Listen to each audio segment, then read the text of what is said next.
Hi, I'm Scott Gentile of A2A Simulations, and I'm here to give you a takeoff demonstration of our Wings of Power 3 P-47 Razorback. Here we are at Lopez Island, which is a small runway in northwest Washington State. What I'd like to show you first is the load manager. The load manager allows us to add ordnance real-time and visually. All you have to do is click on the pylon and load the ordnance. We have three different types of drop tanks. There's a 75 gallon, there's a 108 gallon, and there's a 150 gallon drop tank. You can also load 500 pound or 1,000 pound bombs. If you look closely when you load and unload ordnance, the suspension moves in real time.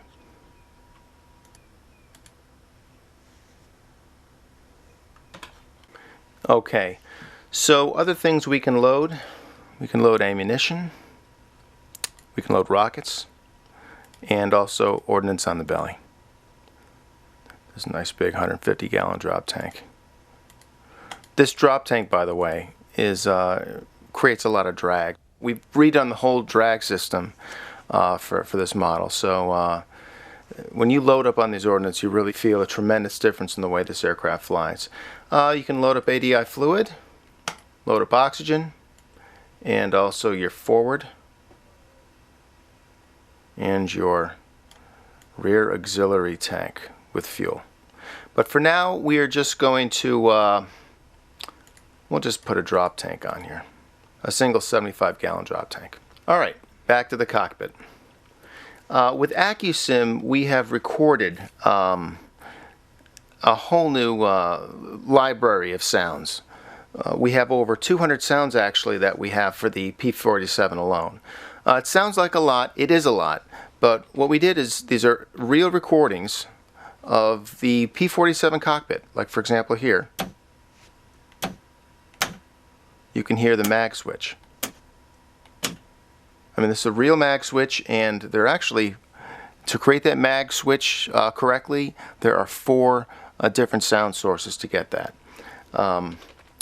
Let's see. Everything you click is going to have a sound. You got, and they're all natural sounds. Let's see. We can even click on the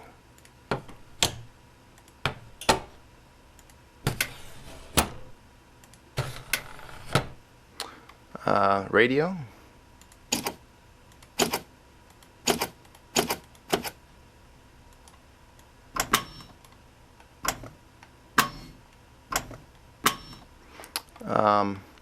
Even the map.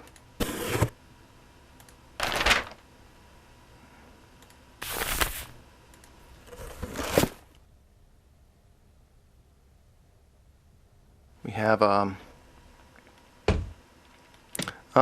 hydraulic system. Also another system that's all new in this aircraft. If you look at the hydraulics gauge, you'll see it's 0. The hydraulic system is pretty much just a network of lines with hydraulic fluid with an engine-driven hydraulic pump that pumps this fluid up to very high pressure. Right here, if you look at this gauge closely, you can see that it's around 1,000 psi. If you've pumped up a bike tire, you can get an idea how much pressure is in that line. In this aircraft, the cowl flaps, right here, are operated by the hydraulic system, the flaps and the gear. And also the brakes are in a separate system. So, random failures, realistic failures that can happen from time to time. Now, if you happen to be flying and you happen to lose your hydraulic pump, which is unlikely, but it can happen, you have a hand pump right down here. And what you would do is you'd pump that hand pump and you'd pump up the hydraulic system. If you don't have a leak, you can pump it up and you can produce enough pressure in the lines that you can operate the flaps. Now this system is so nice here. Now we can click in this thing, or you can just hit the Control G key. Now I'm just going to pump this up. You see the pressure coming up? Now, if you listen closely, we will operate the flaps.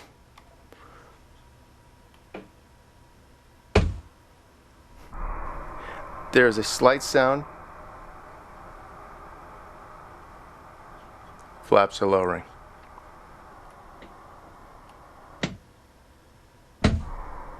Now, if this engine was running and that pressure was at 1,000 psi, you'd hear a very different sound. That would be the high pressure lines moving fluid through.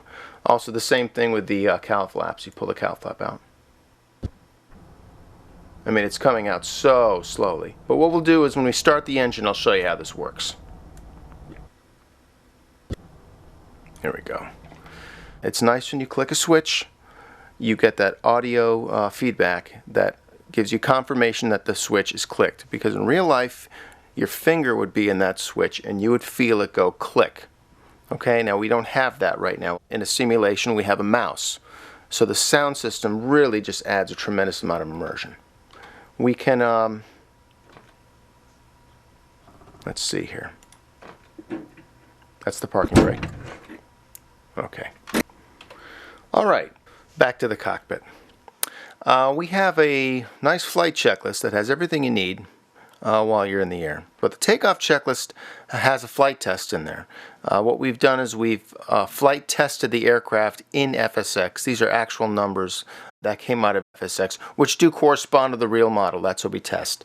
And you can see the takeoff run, if we're 13,500 pounds, is going to be about 2,400 feet.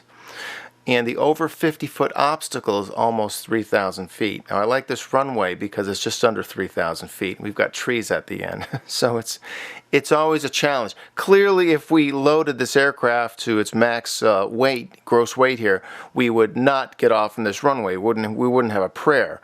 So it's fun to set this aircraft up and realistically try to get it off, and that's what we'll do today.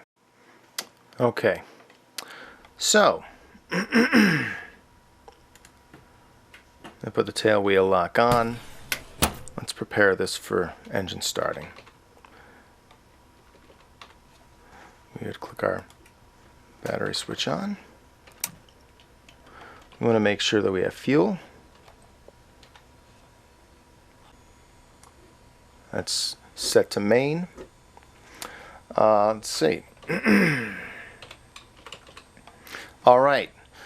A new item for the P-47 is a genuine inertia starter. For those who do not know what inertia starter is, obviously this Pratt & Whitney R2800 is a large engine, and to turn such an engine over requires a large device to turn it over. In World War II, saving weight was critical. So a device was made, and it wasn't unique to the P-47. Other aircraft had it as well, like the Messerschmitt 109.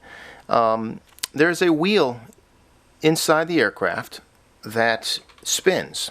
You energize the wheel right here with your battery, and that wheel will start to spin up to, say, 20,000 RPM. Once that wheel is spinning really fast, you move the switch over and you engage the wheel to the engine. And it kicks the engine over. It is exactly the same process you go through if you've ever jump started a car. You're pushing a car, you jump in, you pop it into gear. That's what the inertia starter is. Okay? So what's going to happen, we have in here, we have the whole inertia starter modeled. When you click on that energize switch over here, you're going to have to hold it for 15 seconds or so and listen.